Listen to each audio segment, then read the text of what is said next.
Boa noite. O programa Diálogos de hoje apresenta o tema Políticas Públicas em meio à crise hídrica. Vamos acompanhar como anda algumas cidades da região metropolitana de Campinas.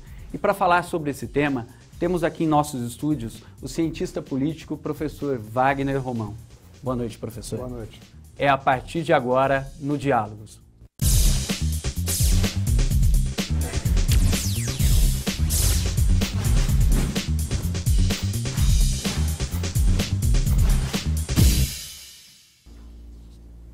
Nossa equipe foi até a cidade de Valinhos e Vinhedo para ver como os moradores estão enfrentando a crise em meio ao racionamento. Vamos conferir? Vinhedo implantou o racionamento em novembro do ano passado. A maior parte dos bairros sofre com a falta d'água, mas existem alguns que não passam por isso ainda. Nós não estamos em racionamento ainda. Nós estamos com falta de água, em algumas circunstâncias, até eu tenho filho na escola, né, em creche. Meu filho já ficou em 10 dias, 3 vezes sem tomar banho. 40 moradores da região onde estão as represas da cidade criaram um grupo nas redes sociais, chamado Cidadania em Foco. Eles querem defender as remanescentes, que é a sobra da retirada d'água. Rodrigo Paixão é um dos líderes. As remanescentes abastecem parte de Vinhedo. Esta é a represa 1, que antes tinha 4,20 metros de profundidade e hoje tem menos da metade. Depois da crise da estiagem, a prefeitura reduziu 30% da captação da água, que abasteceria a cidade por 6 dias. A represa está baixa e não foi feito nenhum tipo de desassoreamento, né, porque poderia ter aproveitado a baixa das represas para aumentar o seu volume de reservação, uma coisa que não foi feita. Vinhedo diminuiu um pouquinho o seu sistema de perdas, que era muito alto, né? Chegou a 45%, em alguns momentos chegou a 50% de perda de água tratada, mas ainda hoje perde muito. Nós chegamos aí nos últimos meses a perder próximo de 40% de toda a água tratada. Vinhedo teve uma economia de 232 milhões de litros d'água, volume que abasteceria a cidade por 17 dias. Valinhos economizou 1 bilhão de litros, que abasteceria o município por mais de 50 dias. Valinhos vem sofrendo com a falta d'água desde o começo deste ano. E os moradores ficam cada vez mais preocupados e com dúvidas se o método racionamento foi a melhor decisão. Este condomínio em Valinhos teve que aplicar multa nos moradores que desperdiçaram água. Vitória, que mora nesta casa há mais de 10 anos, adotou novos hábitos para economizar. Toda forma que era desperdício de água, como longos banhos que a gente antes fazia, ou até mesmo a piscina, ninguém mais frequenta, virou realmente um lugar para tirar água. Então mudou muito a rotina da casa mesmo. Marco César, que é o pai da Vitória, economizou de outra forma, fazendo uma planilha semanalmente com os gastos e colocando um sistema de captação da água da chuva. Então eu chamei o encanador, pedi para que ele cortasse o sistema de abastecimento da caixa d'água, que era interno, passava por dentro das paredes da casa, e pedi que ele fizesse uma captação externa, ou seja, saía do relógio, passava pela grama do jardim e subia lateralmente até a caixa d'água. Por quê? Porque daí não haveria problema mesmo de fuga de água. E deu certo, tanto que diminuiu o nosso consumo nesse sentido. Todas as casas podem ter o sistema de captação da água da chuva, que ajuda na economia e a controlar o desperdício da água. Professor, quando se fala em falta d'água, a primeira opção seria o racionamento. Essa é uma política correta para esse momento? Eu acho que para o poder público, para o gestor público, eu talvez não diria que fosse a primeira opção o racionamento, né? O racionamento é sempre uma medida bastante drástica, né? Ela tem um retorno do racionamento para a população, ele é bastante conflitivo, né? Você veja que ali na reportagem os cidadãos ali estão tentando resolver o seu problema de algum modo a diminuir a sua fragilidade frente ao racionamento, né? Agora o que acho que a reportagem mostra também de uma maneira bem interessante é a quantidade de alternativas que os próprios cidadãos poderiam, inclusive, ser incentivados pelo poder público a realizar nas suas casas, né? Quer dizer, talvez a única coisa boa, positiva que a gente possa tirar dessa situação atual de absoluta crise sem precedentes, né, é de que nós temos que nos preparar. Quer dizer, o poder público, pelo lado dele, tem que fazer a sua parte, né, que é, eu acho, estimular os cidadãos a que eles possam ter alternativas de economia de água, né, diminuir banho, diminuir o uso da piscina, o uso para o que seria o supérfluo da água, né? Não estou dizendo que tomar banho seja algo supérfluo, mas um banho demorado certamente é, né? Lavar o carro todo final de semana, quer dizer, a água é um bem escasso, será cada vez mais escasso, né? Acho que aqueles que estudam o clima já apontam que vai haver uma... Quer dizer, o clima está mudando, né? Sim. Aquilo que é excepcional, como essa crise, provavelmente nas próximas décadas não será algo excepcional, né?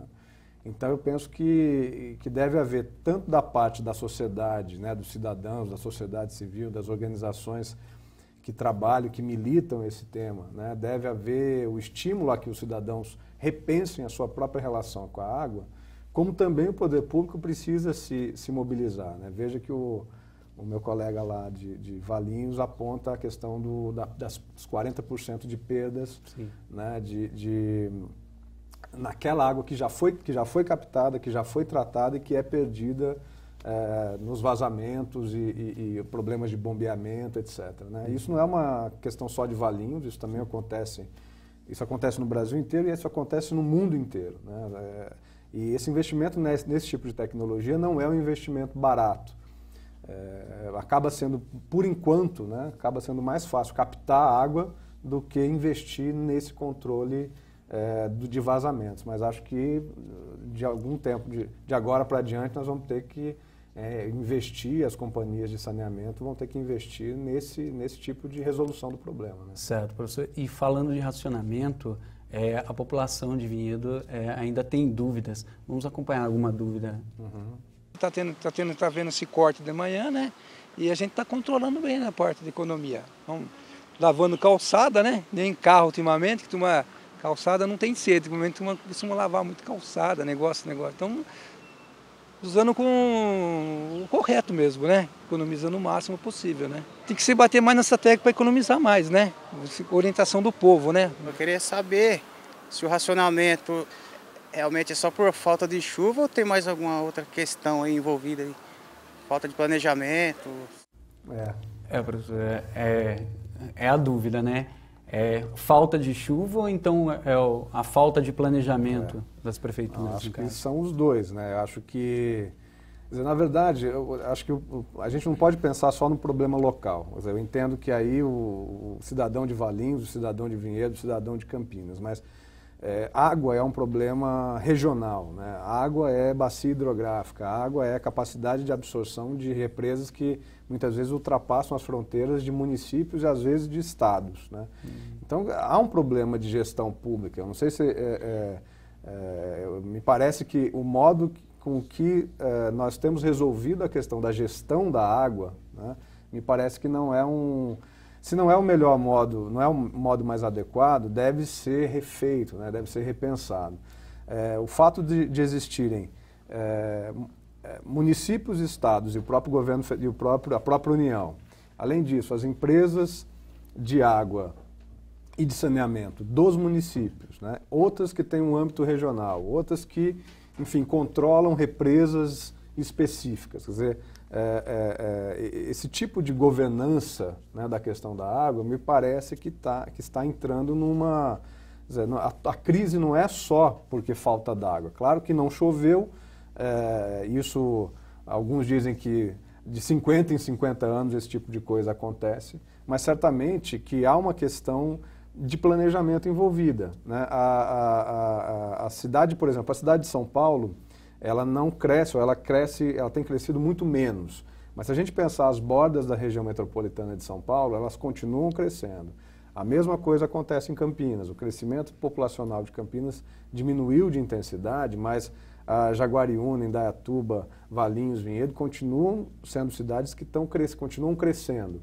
Se a gente pensar que a gente teve na década passada embora hoje nós estejamos num momento de estagnação econômica, mas na década passada a gente teve um período de momentos de alto crescimento econômico, de alta inversão nas indústrias. Quer dizer, isso tudo eleva o consumo da água, eleva o consumo desse bem, que é um bem escasso, né? Sim. Então, algum tipo de planejamento melhor certamente deveria ter sido feito. Certo.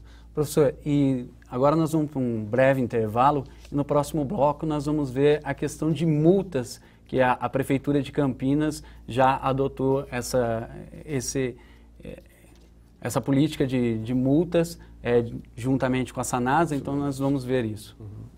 Um breve intervalo.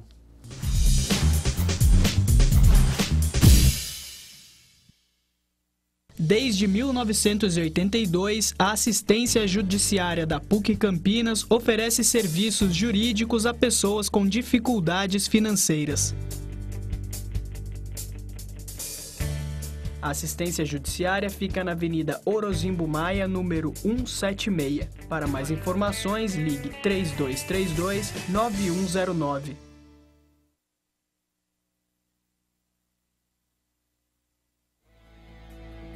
Todo recém-nascido deve fazer o teste da orelhinha para avaliar a função auditiva. Na Clínica de Fonoaudiologia da PUC Campinas, ele pode ser feito gratuitamente.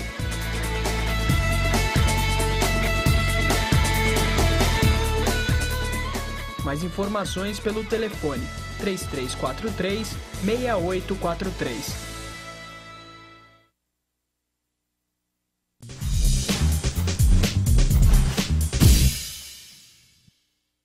Voltamos com o diálogo falando em políticas públicas diante da crise hídrica. Aqui ao meu lado, o cientista político, professor Wagner Romão.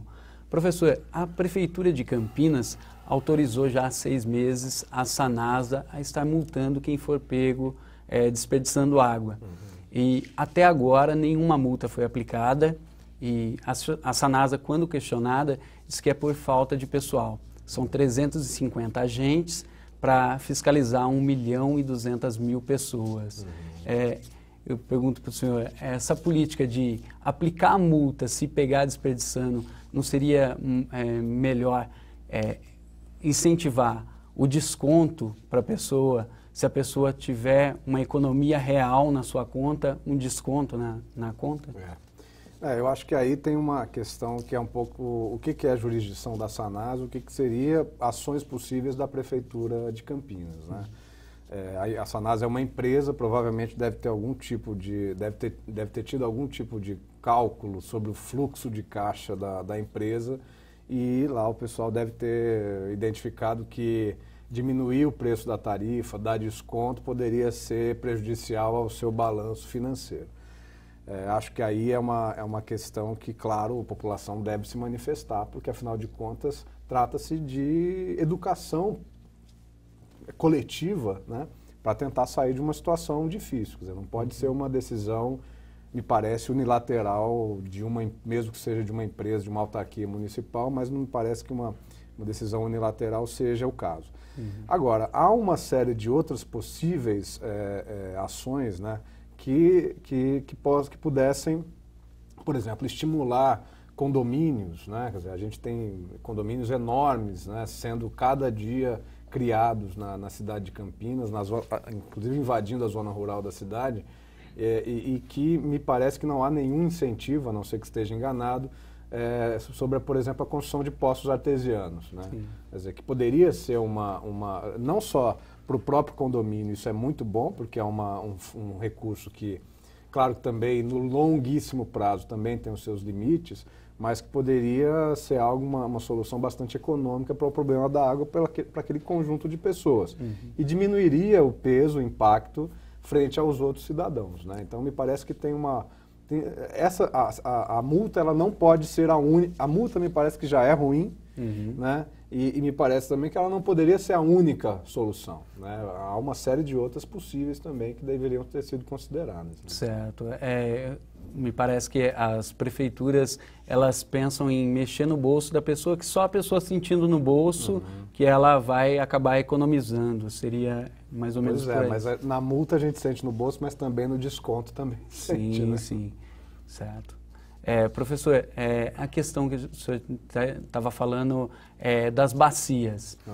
Muito se fala da bacia do Cantareira. Nós sabemos que, segundo a Sanasa, 3 metros cúbicos do Cantareira vem para a região de Campinas. E, enquanto isso, 19 vai para São Paulo. E em Campinas até agora não se fala em racionamento, essa questão de fronteira. Como seria essa política de fronteira diante dessa bacia?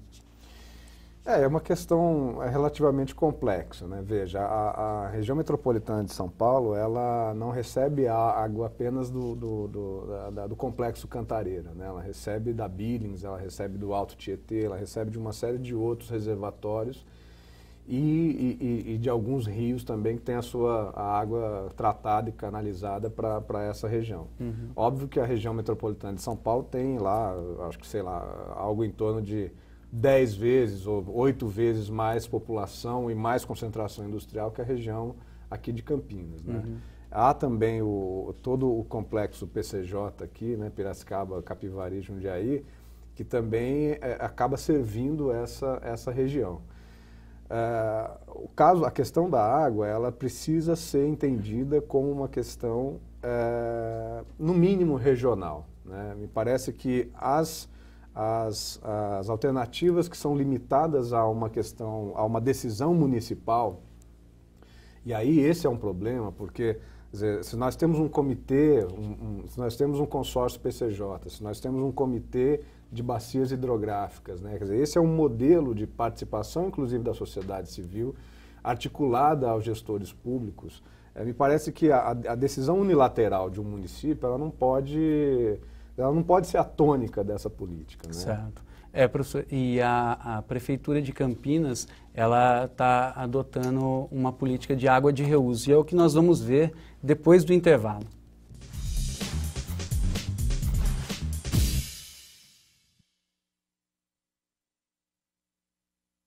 Desde 1972, a Clínica de Fonoaudiologia da PUC Campinas está de portas abertas para a comunidade. Com equipamentos de última geração, realiza exames e terapias de reabilitação da fala. Se necessário, oferece aparelhos auditivos.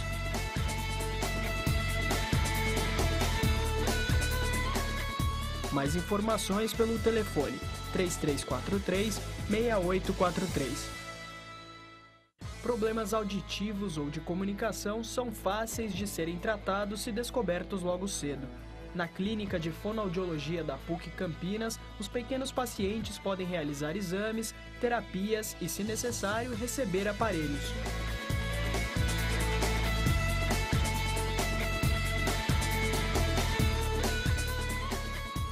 Mais informações pelo telefone 3343-6843.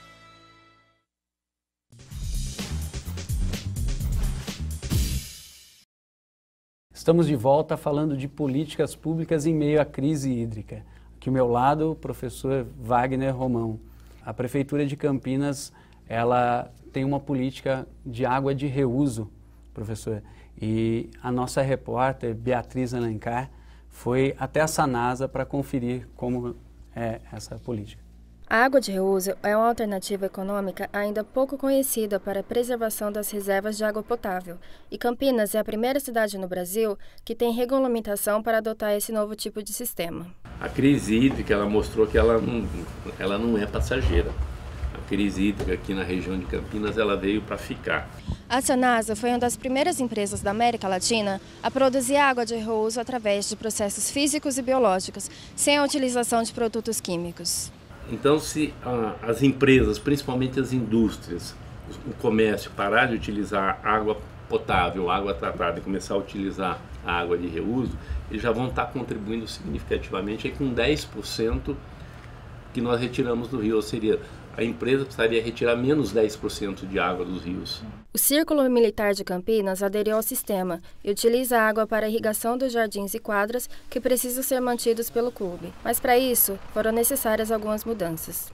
Nós fizemos uma série de investimentos e que foram relativamente baixos. Compramos dois tanques de 15 mil litros de plástico, porque é de fácil instalação.